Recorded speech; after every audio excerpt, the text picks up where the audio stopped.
branle-bas au marché Sipores de la commune de Yopougon. Tôt ce lundi matin, le service technique de la mairie a dégagé les commerces installés sur le trottoir suite aux plaintes des usagers de la route et des riverains.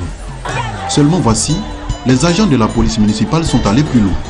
En cassant les installations à plus de 5 mètres de la route, de quoi mettre à vif les nerfs de commerçants du marché de Sipores qui jugent la mesure inopportune et disproportionnée. Un matin, ils sont venus nous dire qu'ils vont casser le marché. Donc je n'ai rien compris. C'est ce que j'ai fait pour manger. Je n'ai pas de mari. Où est-ce que mes parents sont déjà vieux? À notre grande surprise, j'étais à la maison ce matin, on m'a dit que les gens sont venus. Ils ne nous ont même pas avertis. Ce matin, nous sommes allés faire les achats. Ils ne nous ont pas avertis. Ils sont venus tomber sur nous pour casser le marché. Moi, je pense qu'avant d'entreprendre quelque chose, là, il faut quand même trouver une solution. Nous sommes des femmes, nous avons des enfants, nous louons des maisons, nous faisons beaucoup de choses pour nos enfants.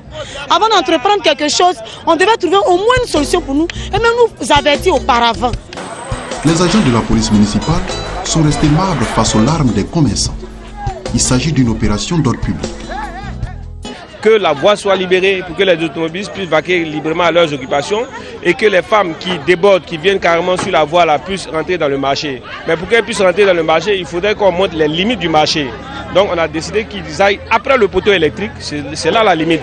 Les 5 mètres là sont réservés pour les piétons, le passage piéton et puis que les automobilistes puissent bien garer.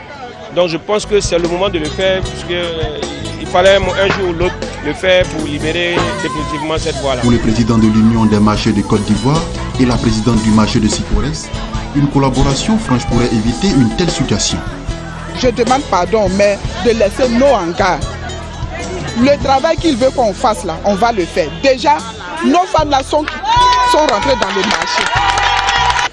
Désormais que toutes les autorités municipales et tous les élus locaux sachent que les marchés sont en train d'être organisés par l'organisation que nous dirigeons.